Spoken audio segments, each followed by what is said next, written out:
एक तो सणवे टहरत उन्हों बैल हुए, और एक हमरे तुमरे सकल में यहाँ भी बैल टहरत है हमरे न तुमरे में। वो कहा था कबर में कैसे खाइए। हमरे गांव खन्ना बुरवा में यहाँ एक बाबा रहे, खत्म हो गए। झूठ बहुत बोलत रहे तो गांव वाले उनके नाम रख दे रहा है झुठारी बाबा।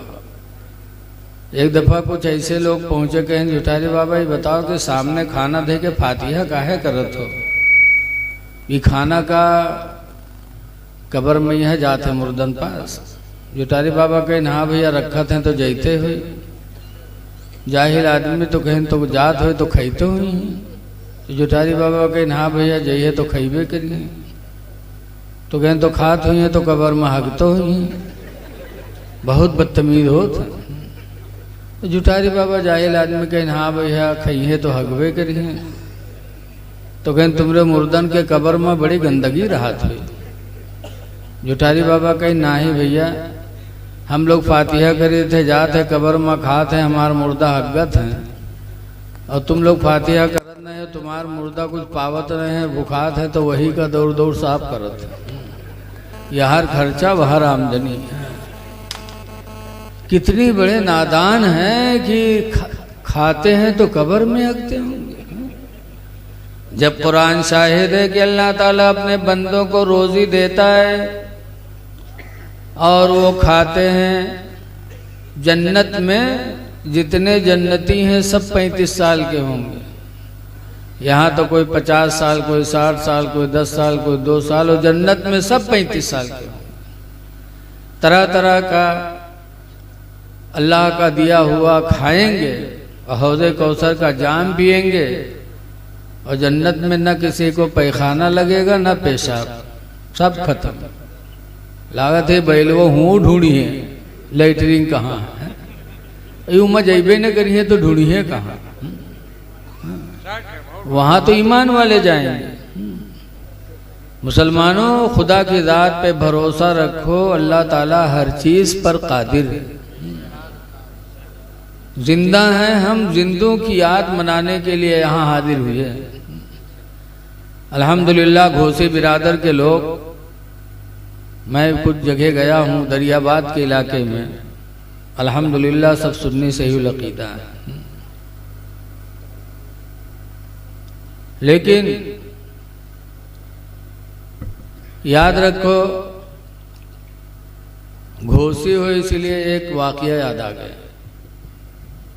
हजरत उमर फारूक आज़म रज़ी अल्लाह ताला अन्हु के ज़माने का। हम भी शुरू में भैंसी पाले थे, दूध बेचते थे और पढ़ाते थे। एक दफ़ा गए लीटर खरीदे बाजार में, तो दुकान वाले से कहें भैया लीटर दे दो। तो पूछिस कौन लीटर, बेचे वाला कि खरीदे वाला। तो हम कहा दुई मेर होते का। कहीं हाँ बेचे वाला अलग रहा था, खरीदे वाला अलग रहा था।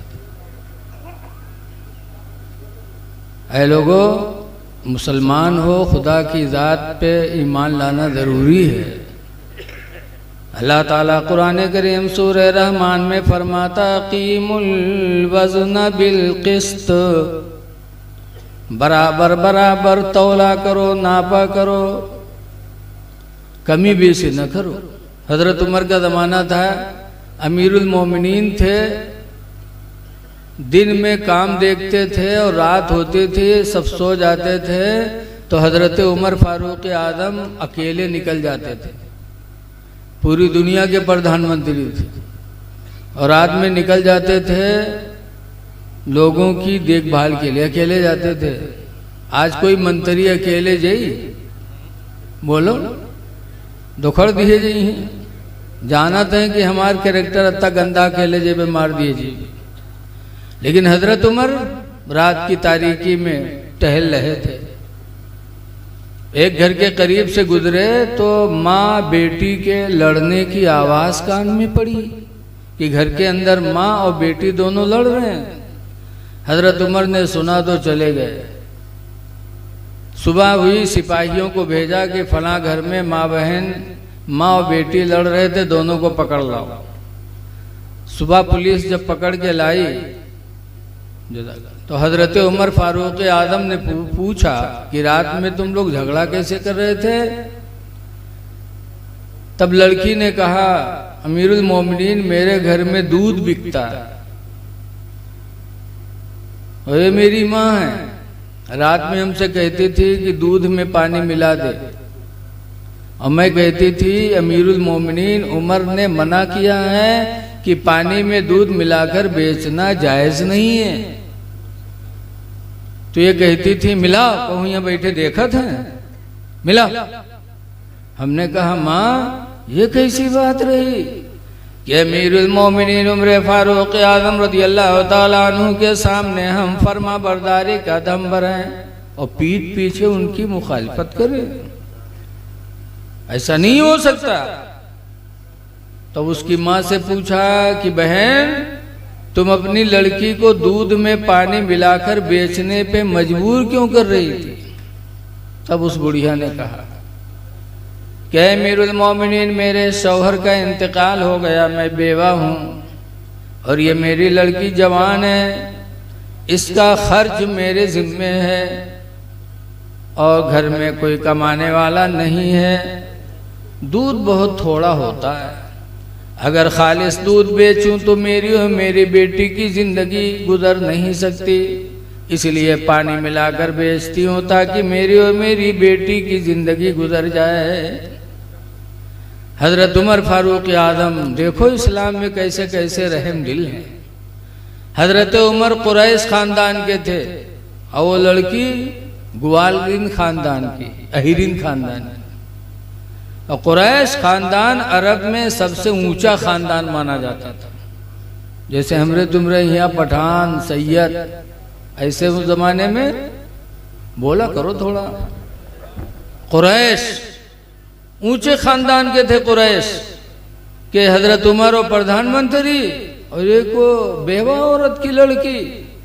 जब सुना कि इस लड़की का बोझ इस बेवा के सर पर है तो हजरत उमर ने अपने लड़कों को बुलाया जिनकी शादी नहीं हुई थी, और बुलाने के बाद फरमाया, बेटो देखो ये औरत है, बेवा है, कोई रोजी कमाने वाला नहीं है और इसकी लड़की है, इसका खर्च इसके ऊपर है, दूध थोड़ा होता है तो खर्च पूरा करने के लिए दूध में पानी मिलाकर बेचती गुनाहगार होती है। ऐ मेरे बच्चों, तुम में से कोई इस लड़की से शादी कर लो ताकि इसका बोझ तुम्हारे सर पर हो जाए और बेवा औरत के सर से बोझा हल्का हो जाए, ताकि गुनाह से बच जाए।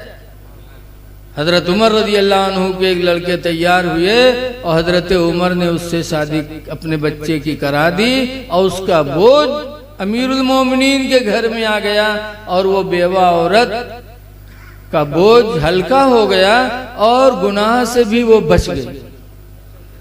ऐ लोगों, उनकी भी शहादत इसी में हुई थी। पहली मुहर्रम से पहले एक दिन 29 जिलहिज को हजरत उमर फारूक आजम की शहादत हुई थी। गए थे मस्जिद नबवी में नमाज पढ़ाने और एक शख्स था जिसका नाम है फिरोज। फिरोज हजरत उमर रज़ी अल्लाह ताला अन्हु की शहादत की नीयत से मस्जिद नबवी में फजर पढ़ने गया और पीछे खड़ा था और छुरी आस्तीन में छुपाए था। और जैसे हजरत उमर ने फजर की नमाज के लिए नियत बांधने के लिए हाथ उठाया, अल्लाहु अकबर, बस फिरोज ने पीछे मार दिया पुछली में। हजरत उमर रज़ी अल्लाह ताला अन्हु जमीन पे गए और उन्होंने देखा कि मस्जिद में शहादत हो रही है तो कहा था, फुस्तु बिरब्बिल काबा, रब काबा की कसम में कामयाब हो गया। अल्लाह के घर में शहादत हो रही है। अपने लड़के को बुलाया, कहा बेटा जो मेरे ऊपर कर्जा है ना, मेरी फला बाग बेच देना, उससे भी पूरा ना होगा तो फला जमीन बेच देना, उससे भी पूरा ना होगा तो खानदान कुरैश में मदद मांग लेना और मेरा कर्जा दे देना। अब ये बताओ, क्या इस्लाम में सादगी थी कि थे प्रधानमंत्री और एक दो दिन नहीं रहे, 10 साल तक रहे प्रधानमंत्री और सादगी का आलम की दुनिया से गए तो कर्जदार बन के गए। बच्चों को वसीयत किया कि मेरा कर्जा दे देना। ऐ लोगों, सहाबा की ज़िंदगी से हम सबक हासिल करें। इसलिए मैंने बता दिया कि चूंकि शहादत से मिली उनकी भी शहादत है। अच्छा है, रंजीतपुर घुसियाना के लोगों, आप क्यों मुहर्रम करते हो? ये जलसा क्यों करते हो? अहले बैत की मोहब्बत में। बोलो, रसूलुल्लाह सल्लल्लाहु अलैहि वसल्लम ने 23 साल तक दीन फैलाया। कितने साल तक दीन फैलाया? 23 साल तक। और कोई काम करता है तो पैसा लेता कि नहीं लेता? इमाम साहब नमाज पढ़ावत हैं तो पैसा पावत है कि नहीं पावत हैं? बोलो। हम लोग मदरसा में पढ़े थे तो तनख्वाह लिए थे। तनख्वाह न दे तो क्या हमसे लोगों से पढ़वाए ले भला 1 महीने के बाद रुकबे? इमाम साहब से 2-3 महीने नमाज पढ़वा लो तो क्या तनख्वाह हुआ न दे? देखो इन्हों को उन्होंने गाय भेजी। सबको मेहनताना चाहिए। हम भी यहाँ तकरीर करने आए, हमको कुछ नियत कह के आए कि हमको कुछ मिली। लेकिन अल्लाह के रसूल ने दीन 23 साल फैलाया, कितनी तकलीफ उठाई। यहाँ हम आए तो इश्तियाक भाई ने तरह तरह की चीजें खिलाई, अल्लाह ताला बरकत दे। हुजूर ने दीन फैलाया 23 साल। उनको क्या मिला? कोई गाड़ी लेके जाता था? गए मक्का से पैदल कई किलोमीटर दूर ताइफ, और ताइफ में जाकर के सिर्फ इतने समझाया था, ला इलाहा इल्लल्लाह, अल्लाह के अलावा कोई इबादत के लायक बोल दो नहीं, अल्लाह एक है। तो यहाँ तुम लोग रुपया दे तो हम रुपया देना ताइफ वाले। इतना पत्थर मारे थे कि सरकार की पिंडलियां जख्मी हो गई और सरकार के जूते खून से भर गए थे। ऐसी तकलीफ की तबलीग मेरे नबी ने किया। लेकिन ऐसे मौके पर भी लोगों ने कहा था, उदु अलल मुशरिकीन, अल्लाह के रसूल मुशरिकीन पर बद्दुआ कर दो। तब मेरे नबी ने बद्दुआ नहीं मांगी थी। ऐसे मौके पर भी मेरे नबी ने ताइफ वालों के लिए हिदायत की दुआ मांगी थी। अल्लाहुम्मा यहदी कौमी, अल्लाह मेरी कौम को हिदायत दे दे। फ़इन्नहुम ला यालमून, इसलिए कि ये कौम मुझे पहचान नहीं पा रही है। हिदायत दे दे। पता चला कि नबी ने अपने दुश्मनों के लिए बद्दुआ नहीं किया, और हम और आप इतने बदनसीब हो गए हैं कि अपनी आल औलाद के लिए बद्दुआ करते हैं, और मेहरुए अपने मर्दन के लिए बद्दुआ करती हैं। खुश हैं तो कहें तुम तो हमारे दिल के तारा हो, दिल के टुकड़ा हो, आंखों के तारा हो, तुम हमारे सनम हो। और जहाँ तनको गड़बड़ान वो कहें मरे नहीं जाते प्रिंकन कोटाई के रोजे, इसके चेहरा देखे रोजे ना फौरन बद्दुआ है। नबी ने दुश्मनों को बद्दुआ नहीं दिया था, पत्थर चलाने वालों को। और है मेरी माँ बहन बेटियों, तुम अपने शौहरों को बद्दुआ देती हो, अपने बच्चों को बद्दुआ। मेरे नबी ने बद्दुआ नहीं दिया था, इसीलिए आज 1400 साल गुजर गए, मेरे नबी की याद ताज़ा है। कहने वाले ने कहते हैं, सलाम उस पर कि जिसने बादशाही में फकीरी की, सलाम उस पर कि जिसने बादशाही में फकीरी की, और सलाम उस पर कि जिसने गालियाँ सुनकर दुआएं दी। मेरे नबी ने 23 साल तबलीग किया, नजराना नहीं मांगा। हम लोग नजराना मांगते हैं। 3 साल मक्का के लोगों ने अबू तालिब के हाथे में बगैर दाना पानी के मेरे नबी को बंद रखा।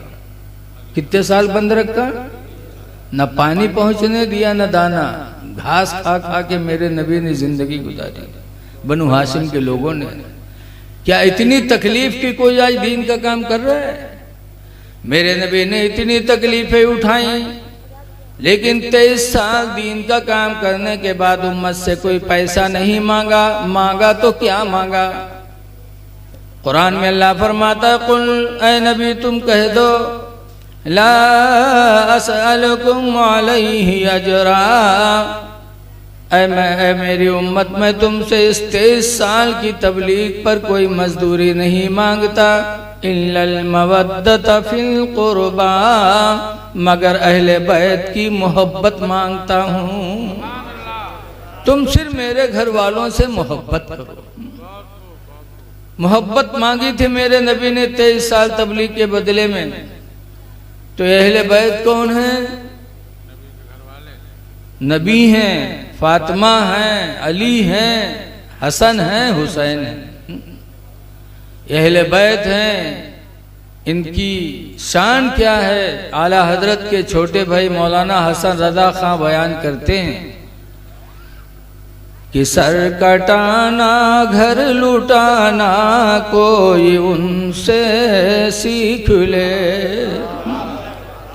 सर कटाना घर लुटाना कोई उनसे सीख ले, और जान आलम हो फिदाए खानदान अहले बैत, जान आलम हो फिदाए खानदान अहले बैत।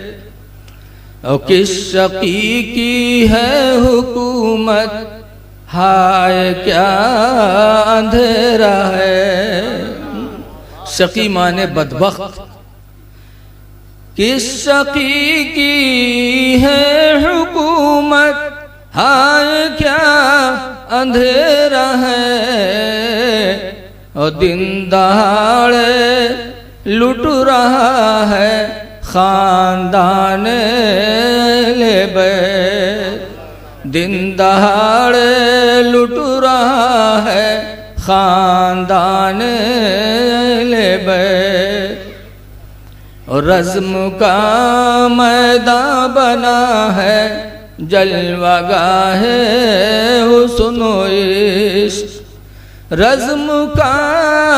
रज़्म के माने लड़ाई, मुकाबला। रज़्म का मैदान बना है जलवागाहे हुस्न इश्क। और करबला में हो रहा है इम्तिहान अहले बैत, करबला में हो रहा है इम्तिहान अहले बैत। रसूलुल्लाह सल्लल्लाहु अलैहि वसल्लम, अब पांचों के बारे में थोड़ा थोड़ा सुन लो, इनकी शान कितनी बुलंद है। हुजूर की तबीयत खराब थी, आखिरी वक्त था, हुजूर की बेटी फातिमा मौजूद थी। इतने में रसूलुल्लाह सल्लल्लाहु अलैहि वसल्लम के दरवाजे पर किसी ने खटखटाया। जब खटखटाया तो हजरत फातिमा समझी कि कोई मेरे अब्बा से मिलने आया है। तो कहा, भाई वापस जाओ, आज मेरे अब्बू की तबीयत खराब है, बाद में आना। तो हुजूर फरमाते, बेटी फातिमा, ये रोजाना का आने वाला इंसान नहीं है, ये सबकी जिंदगी में सिर्फ एक दिन आता है। बेटी ये मलकुल मौत है, दरवाजा खोल दो। ये हमेशा नहीं आते, सिर्फ एक मर्तबा आते। दरवाजा खोला, मलकुल मौत अंदर दाखिल हुए और हुजूर की रूह निकालने लगे। तो हुजूर को तकलीफ महसूस हुई। तो हुजूर ने फरमाया, और किस तरह निकाला था? सिर्फ एक उंगली से।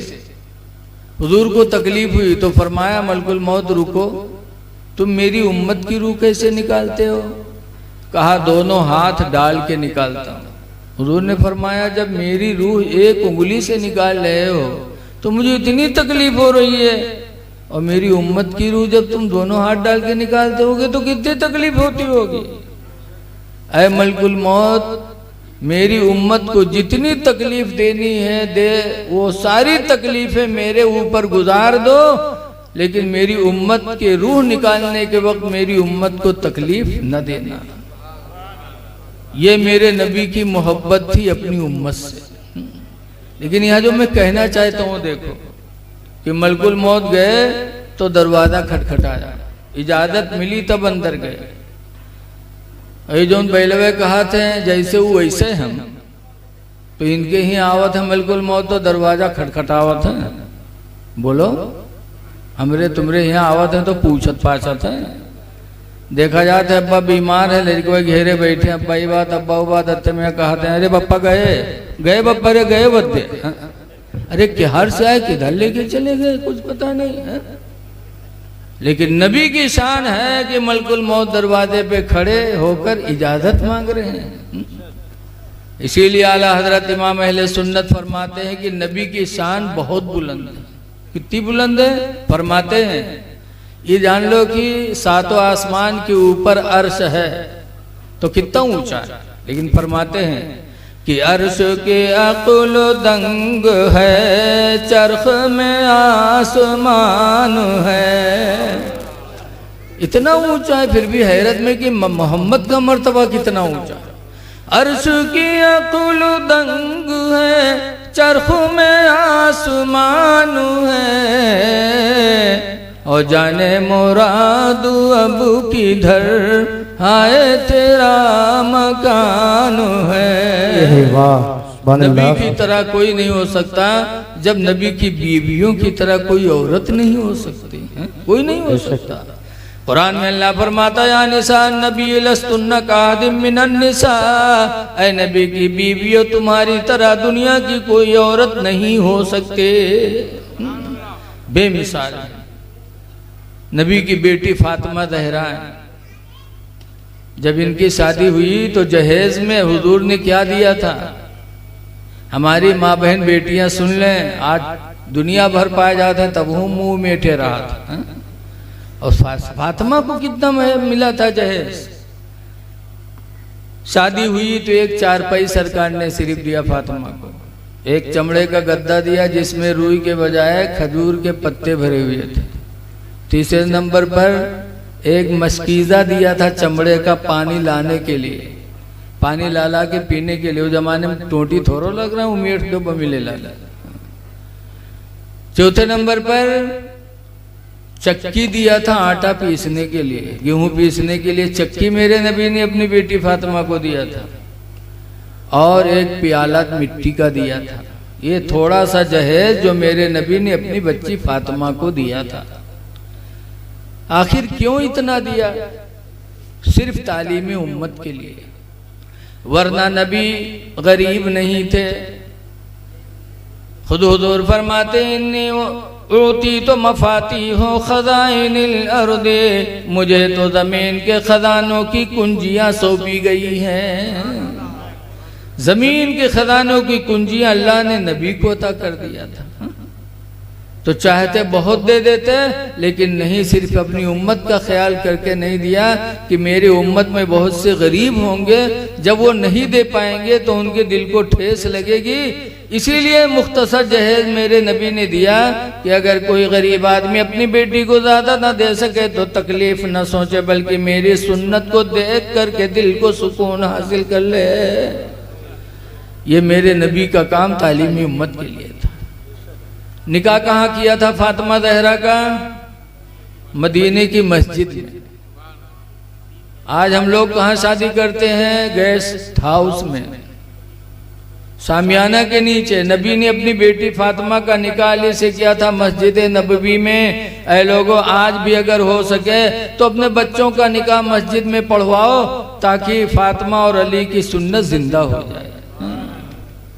हुजूर फरमाते मन तमस्सक बि सुन्नती, जिसने मेरी एक सुन्नत को मजबूती से पकड़ लिया, इंदा फसादी उम्मती, मेरी उम्मत में उस सुन्नत के मिट जाने के वक्त, कि जब वो सुन्नत मिट चुकी हो और उस मिटी हुई सुन्नत को कोई एक आदमी जिंदा कर दे, तो हुजूर फरमाते फलाहो अजरो कमियत शहीद, तो अल्लाह उसको 100 शहीदों के बराबर सवाब अता फरमाएगा। मस्जिद नबी में किया, निकाह हो गया। गौना हज़रत फातिमा का नहीं गया। कितने साल बाद गौना गया? 2 साल के बाद। पूछा गया हजरत अली से कि निकाह 2 साल हो गए, रुखसती नहीं कराए फातिमा की। तो इतने गरीब थे कि हजरत अली के पास घर भी नहीं था। कहा घर नहीं, कहाँ ले आए? तब मदीने के एक अंसारी का नाम है हारिसा बिन नौमान, उन्होंने अपना घर हजरत अली को नजराना दे दिया। बोलो ऐसे ऐसे इस्लाम में हैं भी जो अपना घर दूसरों को अल्लाह की रजा के लिए दे देते। दे दिया, हजरत अली घर वाले हो गए, फातिमा रुखसत होकर के आई। 3 लड़के पैदा हुए, हसन, हुसैन, मोहसिन। मोहसिन का इंतकाल बचपन ही में हो गया। 3 लड़कियां पैदा हुई फातिमा रदी अल्लाह अन्हा से, ज़ैनब, उम्मे कुलसूम, रुकैया। रुकैया का भी बचपन में इंतकाल हो गया। ज़ैनब की शादी हजरत अब्दुल्ला बिन जाफर तैयार से हुई। उम्मे कुलसूम की शादी हजरत सैयदना उमर फारूक आजम से हुई। 6 बच्चों की माँ बनी फातिमा ज़हरा रदी अल्लाह ताला अन्हा। जिंदगी कैसे गुजारी फातिमा ज़हरा ने, हमारी माँ बहनें सुन ले।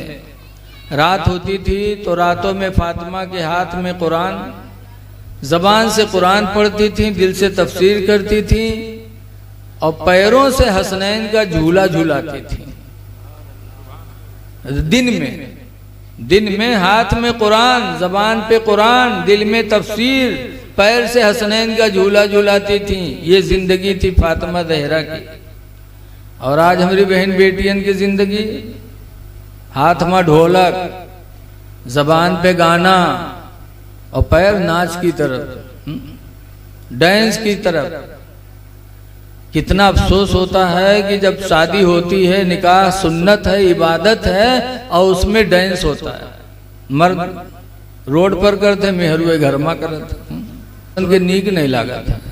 मुंह खुले थे तो जैसे बुझवक बाहर, और मार दन्न दन्न कूदे, पेट अलग जाते है, कमर अलग जाते है। वही में यहाँ के बीवी देखते थे तो का कहते, देखो हमरे गुडुआ कब्बा, देखो 5 हाथ ऊंचे उले रहे थे हमरे गुडुआ कब्बा, बड़ा कमाल। अरे है बहन बेटियों, फातिमा की जिंदगी को अपने नजरों के सामने रखो।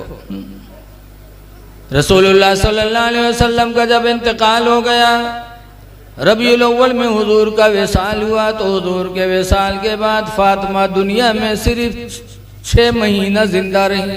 कितने दिन जिंदा रहे? रबीउल अव्वल में हुजूर का विसाल हुआ, रमजान में हजरत फातिमा का। लेकिन 6 महीना जिंदा रही, लेकिन कभी हंसी नहीं, मुस्कुराई तक नहीं 6 महीना। क्यों? बाप की याद में। 6 महीना तक फातिमा मुस्कुराई तक नहीं, ना हंसी। आवाज हमरे तुमरे ही हैं, अब्बा अम्मा मरद है उस दिन तो भो रही हैं, और दूसरे दिन तीसरे दिन सय्युम है तो आई है, खाना पीना, ठंडा, समोसा, सिगरेट, लगता है कोई शादी का मौका। खातून जन्नत 6 महीना तक हंसी नहीं। और 6 महीने के बाद जब रमजान शरीफ की 3 तारीख आई तो अपने शौहर हजरत अली को बुलाया, और बुलाने के बाद कहते हैं, अल्लाह के शेर, आज रात मैं दुनिया से रुखसत हो जाऊंगी, आज रात मेरा इंतकाल हो जाएगा, लिहाजा मेरी कुछ वसीयतें सुन लो। पहली वसीयत तो यह है कि मेरे मरने के बाद तुम रोना चिल्लाना नहीं। ये फातिमा अपने शौहर से समझा रही है कि मेरे मरने पे रोना नहीं। क्यों? बहुत से लोग रोते हैं, बीवी के मरने पे रोते हैं बहुत से। एक हमारा दोस्त है, उसके अब्बा के इंतकाल हुआ, बुलाइस गए मट्टी दे, तो गमगीन रहा, चले आए। दोबारा फिर उसके महतारी मरी, फिर गए, फिर मट्टी दे गए, फिर देखा गमगीन। कुछ दिन के बाद अल्लाह मर्जू के मेहरुआ मर गए, तो वह बुलाइस उमा गए, तो जैसे हमका देखे पे दौड़ के लपटी आएगा, कैसे हो मौलाना साहब हम यतीम हो गए, मौलाना साहब हम यतीम हो गए। हमके निकाह देखो बेवकूफ का, अब्बा मरे रहे तो ना यतीम, महतारी मरी तो ना यतीम, मेहरुआ मरी तो यतीम हो गए। हजरत फातिमा ने इसीलिए मना किया था कि मेरे मरने पर रोना चिल्लाना नहीं। आला हजरत इमाम अहले सुन्नत भी मना फरमाते हैं, इरशाद फरमाते आला हजरत, आँखें रो रो के सुजाने वाले, आँखें रो रो के सुजाने वाले, और जाने वाले नहीं आने वाले। पहली वसीयत मेरे मरने के बाद रोना चिल्लाना नहीं। दूसरी वसीयत ये कि हसन हुसैन को मेरे मरने के बाद मारना नहीं। और तीसरी वसीयत ये कि मेरे मरने के बाद एक मोटी औरत से शादी कर लेना, जिससे एक लड़का पैदा होगा, उसका नाम अब्बास अलमबरदार होगा। कुछ दिनों के बाद करबला में मेरे बेटे हुसैन पर तकलीफें आएंगी, तो अब्बास मेरे बेटे हुसैन का मददगार बनेगा। और चौथी वसीयत ये किया कि जब मेरा जनाजा लेके चलना तो मेरे जनाजे पे चादर डाल देना, ताकि मेरे जनाजे पर किसी अजनबी की निगाह न पड़ सके। पांचवी वसीयत ये है कि जब मुझे कब्र में रखना तो घर में फला जगह एक पर्ची रखी, वो मेरे कब्र में रख देना, लेकिन पढ़ना नहीं। कहा क्यों? कहा उसमें एक राज की बात है। कहा राज की बात फातिमा हमसे नहीं बताओगी? तब कहा कि उसमें हमारा निकाह जो आपसे हुआ था और निकाह में जो महर बांधी गई थी वो महर उस पे लिखा हुआ। क्या महर था फातिमा का?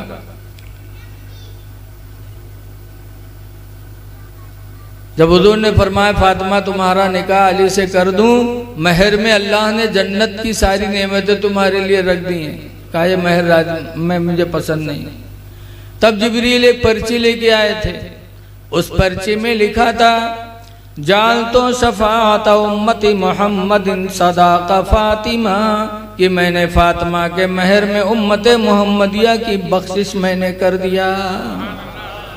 इस शर्त पर मैंने आपसे निकाह किया था। वो पर्ची मैंने संभाल के पूरी जिंदगी रखी है, इसलिए जब मुझे कब्र में दफन करना तो पर्ची रख देना, ताकि कल क़यामत के दिन अगर मेरे अब्बा का एक उम्मती भी जहन्नम में गया तो मैं रब के सामने पर्ची लेके खड़ी हो जाऊंगी कि अल्लाह तूने मेरे महर में मेरे अब्बा की उम्मत की मग़फ़िरत रखी है, फिर ये मेरे अब्बा का उम्मती जहन्नम में कैसे?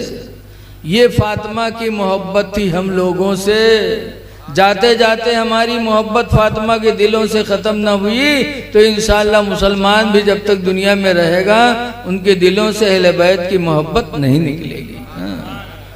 जितना हो सके मोहब्बत करो अहले बैत से। कुरान ने अहले बैत की मोहब्बत मांगी, इसीलिए फरमाते हैं कि किस ज़बान से हो बयान मदह शान अहले बैत, किस ज़बान से हो बयान मदह शान अहले बैत, और मदह गोए मुस्तफ़ा है मदह खान अहले बैत।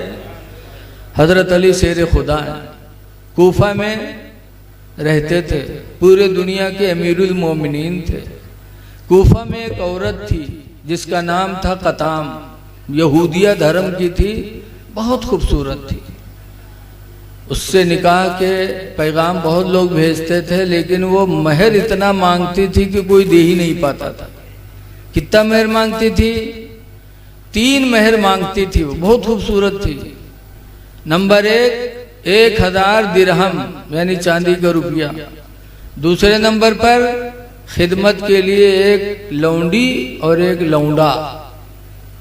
तीसरे नंबर पर अली का सर, जो अली का सर काट कर मुझे देगा मेरे महर में, मैं उससे शादी करूंगी। इतनी बदतमीज औरत थी। लेकिन उस पर एक शख्स आशिक हो गया जिसका नाम था अब्दुर्रहमान इब्ने मुलजिम। उसने जब कहा तो उसने कहा मेरा महर नहीं दे सकते। कहा क्यों? बताया 1000 दिरहम लौंडी लौंडा खिदमत के लिए और अली का सर चाहिए। तो अब्दुर्रहमान इब्ने मुलजिम ने कहा था कि 1000 दिरहम तो मेरे पास अभी मौजूद है, लौंडी लौंडा खिदमत के लिए वो मेरे घर में है, उसको मैं दे दूंगा दोनों को। और तीसरी चीज अली का सर, तो आज रात में उसका इंतजाम करता हूँ। रमज़ान शरीफ की 19 तारीख थी। जानता था कि हजरत अली शेर खुदा फजर की नमाज सबसे पहले मस्जिद कूफा में पढ़ने के लिए आते हैं, उनसे पहले कोई नहीं आता, और आते हैं तो चुपके नहीं आते, ऐलान करते आते हैं। वो समझ गया कि उनका कत्ल करना मेरे लिए आसान होगा। उस औरत के चक्कर में अब्दुर्रहमान इब्ने मुलजिम ने तलवार तेज किया और रात में गया कूफा के जामे मस्जिद के दरवाजे के बगल में खड़ा हो गया। सुबह हजरत अली शेर खुदा सहरी खाए, रोज़े की नीयत किए, वजू बनाया और वजू बना के कूफा की मस्जिद की तरफ रवाना हो गए। और हजरत अली की आदत में थी कि जब वो आते थे नमाज के लिए तो ऐलान करते आते थे, अस्सला अस्सला, नमाज नमाज। ये हजरत अली की आदत थी। और हम लोग आज अव्वल तो पढ़े नहीं जाते, और पढ़ा जाता है अगर सुबह आँख खुली तो ये में चुपके दरवाजा खोला जाता है कि तुमको खुट न हो, वरना मेहरुआ के राख न खुल जाए। अतना मयावा जाते हम, लड़का न जाग जाए चुपके। अय अली के मानने वालों, हजरत अली सबसे पहले खुदा के घर में नमाज के लिए आते थे, तुम भी आया करो। हजरत अली ऐलान करते आते थे, नमाज की दावत देते आते थे, अस्सला अस्सला कह के आते थे। ऐ लोगो, अली की मोहब्बत है तो तुम भी खुदा के घर में जाओ, तो ऐलान करते हुए जाओ नमाज के लिए, आओ नमाज के लिए। हजरत अली शेर खुदा जैसे कूफा की जामे मस्जिद के दरवाजे पे कदम रखे, दुआ मांगी, अल्लाहुम्मा अफ्तह ली अबवाब रहमतिक। वैसे ही वो अब्दुर्रहमान इब्ने मुलजिम दरवाजा के बगल में खड़ा था और खींच के जो तलवार मारी हजरत अली पर, तो हजरत अली की कनपटी कट गई।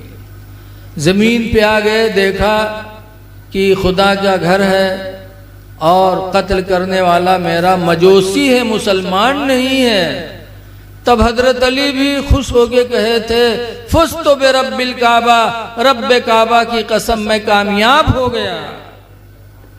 उसके बाद इमाम हसन आ रहे थे नमाज पढ़ने, इधर से देखा कि ये भागा हुआ जा रहा है अब्दुर्रहमान इब्ने मुलजिम, तो इमाम हसन ने पकड़ लिया। पकड़ने के बाद ले जाके घर में बंद कर दिया। अपने वालिद को ले गए घर और दूध का प्याला पेश किया कि अब्बा इसको पी लो। तो हजरत अली पूछते हैं, हसन मेरा कातिल कहाँ है, मेरा कातिल कहाँ है? बताया कि मैंने उसको घर में बंद कर दिया। आए लोगों, अहले बैत का दिल देखो। हजरत अली कहते हैं, बेटा ये दूध का प्याला पहले मेरे कातिल को ले जाओ पिलाओ। पता नहीं किस वक्त से वो मेरे कत्ल के इंतजार में मस्जिद में खड़ा रहा हो, भूखा होगा। घर में बंद कर लिया, हलक सूख गया होगा खौफ और दहशत की वजह से। मेरे बेटे हसन ये दूध का प्याला ले जाओ, पहले मेरे कातिल को पिलाओ। जब लेके गए इमाम हसन दिया तो उसने कहा ना मैं नहीं पी सकता। इमाम हसन फिर लाए दूध का प्याला, हजरत अली को दिया। पूछा क्या हुआ, कहा वो इनकार कर दिया। तब हजरत अली रोने लगे। तब कहे थे, ला मेरा कातिल तो बड़ा बदनसीब निकला। मैंने सोच लिया था कि अगर मेरे हाथ का दिया हुआ दूध का प्याला मेरा कातिल पी लेगा तो कयामत के दिन मैं अपना खून माफ करके रसूलुल्लाह से इसकी शफाअत करा दूंगा। लेकिन मेरा कातिल बड़ा बदनसीब निकला। 19 रमजान को हमला हुआ था और 21 रमजान को हजरत अली शेर खुदा की शहादत हो गई। इन्ना लिल्लाहि व इन्ना इलैहि राजिऊन। ऐ लोगों, यहाँ एक सबक सीखो। हजरत अली ने दुश्मन के साथ दुश्मनी नहीं किया, बल्कि दुश्मन की भी मदद के इरादा किया था। बोलो, दूध का प्याला भेजा था कि नहीं भेजा था? हजरत अली की जिंदगी समझा रही है हमें कि दुश्मन के साथ दुश्मनी न करो ज्यादा। हो सकता है वो दुश्मन कभी तुम्हारा दोस्त बन जाए तो तुम्हें कभी शर्मिंदगी न हो। तो दुश्मन के साथ ज्यादा दुश्मनी न करो, हो सकता है वो दोस्त बन जाए तो तुम शर्मिंदा होगे सोच सोच के। और दोस्त से ज्यादा दोस्ती न करो, हो सकता है कहीं तुम्हारा दुश्मन न बन जाए। जैसे बहुत से नौजवान आज अपने दोस्तन के यहाँ घर में घुसे रहे, अपना तो दोस्त बने हैं, मेहरुओं से दोस्ती करावत, घर में बैठे हैं घुसेर के, और लड़का को मेहरुआ भाग, तब का हाल होता है। हजरत शेख सादी अली रामा गुलसिता में लिखते हैं कि लोगों, दोस्त से ज्यादा दोस्ती न करो, हो सकता है दुश्मन हो जाए, और दुश्मन से ज्यादा दुश्मनी न करो, हो सकता है कभी तुम्हारा दोस्त हो जाए। हजरत अली की जिंदगी से हमें सबक मिलता है। ऐ लोगों, हजरत अली नमाजी थे, आप भी नमाजी बनो। हजरत अली के चेहरे पे दाढ़ी थी, और ऐसी दाढ़ी थी हजरत अली के चेहरे पे कि एक मर्तबा 9 यहूदी मदीना में आए थे और हजरत अली की दाढ़ी ही देखा था तो इस्लाम कबूल कर लिया था।